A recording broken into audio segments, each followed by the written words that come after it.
Eto na. Panoorin po natin ang balitang ito, mga pre. Ngayong nalalagay sa alanganin ang ilang senador, partikular ng majority bloc, hindi nawawala ang mga alingasngas ng panibagong kudeta.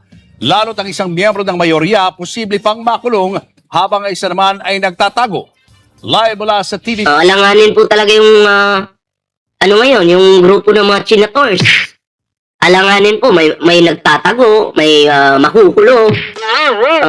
Media Center, nasa frontline ng balitang yan, si Mean Los Baños. Mean, anong update sa Senado? Lalo't numinipis na ang mayorya? Julius, alam mo, never say die at hindi talaga nawawala ng pag-asa ang mga taga-minority bloc dahil umaasa pa rin sila na ilang mga senador mula sa majority bloc ang posible nga raw mag-over the bakod o lumipat sa minority bloc. Katunayan, itong darating na weekend, Julius, may kakausapin daw ang minority na 2 senador mula sa majority bloc at umaasa sila na sa pamamagitan niyan baka mabuo ang numero sa kanilang inaasam na leadership change. Uuga-uga ang majority at minority bloc ng Senado sa ngayon. 13 ang miyembro ng majority, 11 ang minority. Yun nga lang, si Senator Jinggoy Estrada na may kaso ngayon sa Sandigan Bayan, posibleng makulong. Lalo't non-bailable ang kinasasangkutan niyang kasong plunder, kaugnay ng 573 million pesos na umunay kickback niya sa flood control project sa Bulacan. Bukod kay Estrada, isa pa raw nakakasuhan ng Ombudsman Senator Joel Villanueva. Ayan. Magkaklase kayo sa loob ng kulungan. Tapos habang nasa loob si Jinggoy Estrada, dasal-dasalan mo, Joel Villanueva. Sabihin mo, Lord! Sino nga yung nagsabing Lord? Yung nag-trending dati? Gagayahin ko sana eh. Karma na yan kay 10K. Dasalan mo si Jinggoy sa loob ng Aluhurin mo si Jinggoy, tas dasalan mo. Ay, wag na pala. Wag mo na paluhurin. Baka iba yung mangyari. Anak daw to ng pastor eh. Dasalan mo na lang. Na sana ay sa loob ng kulungan, maging happy kayo doon. Ginusto nyo yan eh. Na isa ring miyembro ng Nobel po yung kay Jinggoy mayorya, pati si Senator Rodante Marcoleta nahaharap din sa reklamong plunder at indirect bribery. Una namang nagtatago si Senator Grabe no. Lahat po ng mga aso ng mga dutae naharap po sa mga patong-patong na kaso. Diba? Hindi po. Ang pangit talaga. Sa totoo lang. Imbes senador ka, dapat malinis ka. Bakit naharap to sa mga patong-patong na kaso? Plunder pa. Diba? Tingnan niyo yun sila Tulfo. May mga kaso ba yan? Wala. Matinong senador po eh. Pero itong mga aso ng mga Duterte talaga, mukha pa lang ni Marcoleta, halata na eh. Diba? Halata ng sunod-sunuran eh. Rosa na may ICC warrant of arrest. Ibig sabihin, posibleng Ayan 4. De La Rosa, Jinggoy, Joel Villanueva, Marcoleta, meron pa si Chis Escudero. Chis Escudero. Sino pa nga yung isa? Chis. I-comment nyo nga may isa pa eh. Ayan, si Bongo. 6 po. Puro DDS yan. Himod-puwit ng mga Duterte yan. Naku, lahat may problema. Yari. Goodbye. Bye-bye. ay ang mayorya ng Senado. Kung sakali, ang ngayoy 13-11 baka maging 9-11. Pero para magtagumpay ang isang kudeta, dapat makakuha ng absolute 13 votes para mapalitan ng Senate President. Pero ito, sa programang Story ko ng One News, sinabi ni Senator Erwin Tulfo na may 2 senador umano ang disgusted o nandidiri na sa mga nangyayari sa Senado. Dalawa sa kanila na probably after what happened talagang medyo Meron pa pala si Ruben Padilla. Kasi balita ko, sinumbong ni Atty. Conti yung pagtakas ni Ruben Padilla pagtulong ni Ruben Padilla kay Bato de la Rosa para makatakas, sinumbong po ni Atty. Conti doon sa ICC. Patay. Baka Ruben Padilla, patay ka, mabitbit nun. maisisi ka rin. Yari, halos lahat may mga baho, tangina talaga. Pwede naman. Hindi sila makapaniwala. So, probably these two, probably we can talk to them over the weekend. Pero, still, no assurance kung sasama sila. Oh, wait lang, may ads tayo. Kung sino ang mga yan, hindi na muna pinangalanan ni Tulfo. Pero ikinwento rin niya na matapos silang mag-walkout sa plenaryo, nakausap nila sa Senate President Pro Tempore Loren Legarda. In fairness, si Senator Loren, yung pro tempore nila, Isa pa to si Loren Legarda, no? Balimbing. Oh. went up to our room kasi Mix invited her. Pero wala lang, kwentuhan. Tapos biro-biro, sama ka na sa amin. Lord said, no. Sabi niya nga, may mga things pa that I have to resolve or something to that effect. Si Legarda, isa sa bumaliktad para ikudita si dating Senate President Tito Soto. Pero pag-ilinaw ng senadora, magkakaibigan pa rin sila kahit na nasa magkaibang grupo na. Naniniwala si Senator Tulfo na matindi ang tama sa imahe ng Senado ng mga kaguluhan sa institusyon. Mareremedyohan lang daw ito oras na mapalitan na ang liderato. Si Senator Amy Marcos naman muling iginiit na political persecution ang nangyayari. Timing daw kasi ang attempt ng minorya na harangin ang isinusulong nilang online participation sa sesyon ng Senado. Ay, pag-usapan po natin yung isingit natin to, online participation, no? Oh, katulad po nito. Oh. Yan. Marcoleta's remote voting aims to thwart evidence against Sara. Yung gusto po nila, no, na makaboto pa rin si Bato kahit wala po siya sa session hall. Yun po yung isinusulong ngayon nitong Marcoleta na to. 'Di ba? Unfair naman po sa mga pumasok, 'di ba? So yun po, sinusulong po yan ni Marcoleta. 'Di ba? Halatang halata na po yung kanilang panggagago sa taong bayan. Wala naman pong bagyo, 'di ba? Wala naman pong sigurong COVID, wala naman lindol. Hindi naman siguro nabiyak yung lupa. Wala naman sigurong baha. So bakit kailangan mag-online vote pa itong iba dito? Oh. Bato de la Rosa, pumasok ka. Pasok, 'di ba? Huwag kang tatamad-tamad, Bato. Hindi pwede na pahayahay ka lang dyan. Sumasahod ka, pera ng taong bayang hinayupa ka. Walang hiya ka talaga. Pasok ka ba to? Pero alam naman po natin, halatang halata naman po, na kaya nila to sinadya, para lang po makaboto talaga si Bato. Diba? Para makaboto si Bato. Yun po. And then may mga arestuhin pa DDS senators. Nasa kulong. Ang pangit naman, nasa kulungan, makakaboto, di ba? Feeling ko yun yung purpose nila eh. Kahit nakakulong, makakaboto. Unfair naman yun sa mga, kumbaga, kapwa Pilipino natin na nandyan sa kulungan, nakakulong. Di ba? Hindi nga pwede silang gumamit ng cellphone dyan eh. Kapag nakakulong ka, bawal. Tapos ikaw, senador ka, porket senador ka, nakakulong ka, mag-vote ka online. Unfair po sa iba dyan.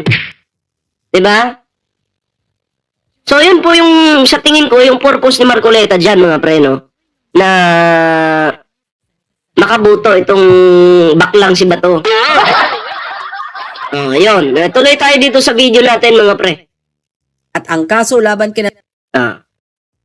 Senator Jinggoy at iba pang majority senators, malinaw daw na hindi ito para sa hustisya at accountability, kundi anya dahil sa pagiging desperado ng administrasyon na manatili sa kapangyarihan. Dagdag pa ni Amy, disenfranchisement of votes o mababaliwala daw ang ilang milyong tao na naghalal sa mga senador kung hindi sila papayagan na sumali at bumoto sa sesyon via online. Pero git naman ni Senator Ping Lacson, pwede pa rin namang physically present sa impeachment trial ni Vice President Sara Duterte ang mga senator judges na posibleng maharap sa pagkakakulong. Pwede raw humingi ng Ayan, papayagan naman pala, present. Pwede pala yun. So, Yung mga nakakulong, pwede palang humarap. Kapag, kailan ba yun? July 6, di ba? Pwede palang humarap. So, wala pong dahilan si Bato para hindi rin humarap, di ba? Ng permiso ang impeachment court sa Sandigan Bayan o anumang korte na nakakasakop sa kaso ng isang senador. Doon hihiling ng leave of court. Oras daw na mapayagan ito, e-escorta ng isang senador papunta sa Senado para makadalo at makaboto sa impeachment trial. Muling iginiit ni Senator Lacson, hindi pwede ang work from jail. Ang online participation ay Hindi pwede yung work from jail talaga. Kasi unfair naman sa sa mga nakakulong din. Di ba? Kung pwede pala yung work from jail, halimbawa, ano bang trabaho mo ngayon? Isa kang teacher or IT, no? Nakulong ka dahil, yun nga, may nagkaso sa'yo. So, kung papayagan nila yung work from jail, makakabuto yung mga senador. Ibig sabihin, yung may mga profesyon na nakakulong din, pwede rin mag-work from jail, ganon. So, di ba, unfair, di ba? para lang daw sa mga pagkakataong may force majeure at national emergencies. Julius, dahil nauwi nga sa pag-walkout yung diskusyon noong nakaraang Martes doon sa motion kung papayagan ba yung teleconferencing o yung online na pagboto at pag-participate ng mga senador sa sesyon, inaasahan ng mainit na naman na debate sa darating na Lunes. Isa pang dapat abangan dyan. May nagtanong dito, yung barbero, pwede ba online din? Yun lang, paano mangyayari yun? Wala din akong idea dyan. Numero ang minorya at masasagawa na ba yung matagal na nilang pinaplano na kudeta? Lahat ng yan, abangan ng susunod na kabanata. Balik sa iyo, Julius. Meet Voto AI, the photo editing software that everyone's talking about. Mayan, paano yan kung biglang mas marami na ang minority block sa Senado? Di kapag nagsimula ang impeachment trial at merong motion, sila na ang masusunod. Paano bang kalakaran dito? Alam mo, Julius, ang daming scenarios kasi and some of them first time mangyayari. Kasi kunwari may tumawid na isa ngayong weekend, kunwari lang naman magiging 12 na yung minority block, pero then magiging 11, tama ba, yung majority. Pero wala pa rin hindi pa rin mabuo ng minority yung 13. So hindi pa rin siya enough para magkudeta. So first time mangyayari na paano nga ba pag nagpantay yung numero or mas malaki yung numero ng minority kaysa sa majority pero hindi maka-13 para magpalit ng liderato. All those things possible na mangyari this coming week, So yan ang sinasabi ng ilang mga senador na first time in the history ng Senado pag nagkataon. At kung sakasakali naman, Julius, na mabuo na kunwari ng minorya yung kanilang 13 at kunwari lang naman kung sakasakali ay magkaroon ng kudeta this coming Monday at mapalitan yung liderato, maiiba talaga yung simoy ng hangin pagdating dyan sa issue ng impeachment trial ni VP Sara Duterte. Kumbaga, titignan natin yung numero kung saan yung posibleng killing at posibleng boto ng mga senador kung magpapalit ng liderato. Kung mababalik yung dating minorya na sila Senator Amy Marcos, magiging minority ulit sila, hindi na sila majority, and then kung babalik sila Soto as majority block, panibagong pagpapalit na naman yan, o panibagong, hindi lang actually yan sa impeachment yung committee chairmanships hilong-hilo na rin. Dahil kada nagpapalit ng liderato, nagpapalit din ng chairman yung mga committee, Julius. At ito pang balita ngayon na Mayan, si Speaker Cayetano daw ay bumuo ng subcommittee ng Blue Ribbon. Anong pinakaiba nitong subcommittee sa Blue Ribbon Committee? Ayan mapag-usapan lang din po natin itong Blue Ribbon, Nandito ba yun? Nasave ko ba yun? Parang hindi yata. Hindi ko nasave pala. Tuloy na lang muna natin to. Bakit kailangan pang gawin to? Actually ngayon, napalitan na si Senator Ping Lacson, di ba, na dating Blue Ribbon Committee kasi hindi na siya majority Ang chairman ng Blue Ribbon Committee ay si Senator Pia Cayetano na galing sa present majority. But particularly on the issue of flood control, ang ginawa... Ngayon, si Pia Cayetano yung nandyan sa Blue Ribbon Committee. Alam naman natin, ang Blue Ribbon Committee, tinatalakay dyan is about flood control, di ba? Ngayon si Pia Cayetano na po yung nandyan, paano na yung mga sangkot ng mga senador sa flood control? Paano na yun? baka hindi na mapag-usapan yan. Oh. Baka makahinga-hinga na ng maluwag yung mga sila Chis Escudero. Diba? Dahil nga, kakampi na nila yung nandyan sa Blue Ribbon Committee. Oh. Malamang sa malamang, baka pagtakpan pa. Diba? Kasi ang tinatalakay dyan is all about flood control Oh. Baka mamaya talaga matiway na lang to. Kayo, papayag po ba kayo ng ganon? Kasi halos sangkot po sa flood control na yan, flood control issue na yan, mga DDS senators. Yan sila Bongo. Diba? Sangkot po sila dyan. So baka mamaya bias pa naman yung mga yan. Diba? Ni Senate President Alan Cayetano nagbuo ng subcommittee. Pwede kasi yan, Julius, talaga para sa mga particular na mga issues. Hindi lang sigurado kung inayawan ba ni Senator Pia yung issue na yan or meron lang bang gustong pagbigyan sa Senate President Alan Cayetano. But so far, ang malinaw ngayon, pwede talagang bumuo ng subcommittee, and for this instance, yung subcommittee na yan, ang magiging chairman yan, si Senator Rodante Marcoleta. So yung pagdinig ulit sa flood control issue, balik ulit sa mga kamay ni Senator Rodante Marcoleta at siya ang maglalabas ng notices. Inaasahan na sa darating na Webes sa susunod na linggo, yung pagtuloy ng pagdinig ng Blue Ribbon Committee under Senator Rodante Marcoleta. So ang sinasabi ni Senate President Alan Peter Cayetano sa mga taga-minorya, attend kayo. Julius. Yan ay kung walang kudeta na mangyayari. Pag nagkaroon na naman ng panibagong kudeta, mababago na naman to. Tama ba? Tama ka, Julius. Tama ka, Julius. Ito ay kung walang leadership change. So, kung mangyari na naman yung leadership change, iikot na naman yung bola. And alam naman natin, Julius, lagi niyo akong tinatanong, sinong chairman ng Blue Ribbon? Isa sa talagang aabangan natin, sinong mag-chairman? Kasi kung babalik pa si Senator Ping Lacson or totally aayawan na yan, sino na bang pwede nilang ihalal dyan? Total, meron pang ibang mga abogado sa minority party na pwedeng mag-chair niyang Blue Ribbon na yan. So, tama ka. Yung nangyayari ngayon, na ginagawa ni Senate President Alan Cayetano ay based sa assumption na ito pa rin ang majority by next week. Pero magbabago ang bola kapag nagpalit ulit ng liderato. Yun na nga yung problema, no? Sabi ni Ralis Carlenga, puro kalukuhan, puro sila may kaso tapos sila mag-iimbestiga. Di ba parang mga tanga? Oo. Yung mga may kaso pa yung mag-iimbestiga. Parang hindi na yata kapanipaniwala yan. Kasakali, Julius. Yan, parang teleserye.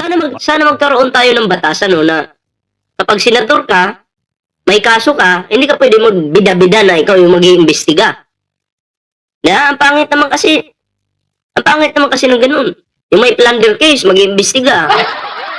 Oh. Yung may pagnanakaw sa flood control, mag-iimbestiga. Kayo po ba'y papabor dyan?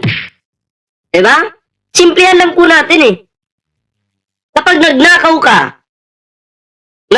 ng ng saging, kahit saging lang kinain mo, ninakaw mo, galing nakaw, kinain mo. As syempre, ipinakulong ka ngayon. Naging guilty ka kasi nagnakaw ka nga Paglabas mo po, mahirapan ka maghanap ng trabaho. Diba? At wala na pong maniniwala sa'yo kapag convicted ka.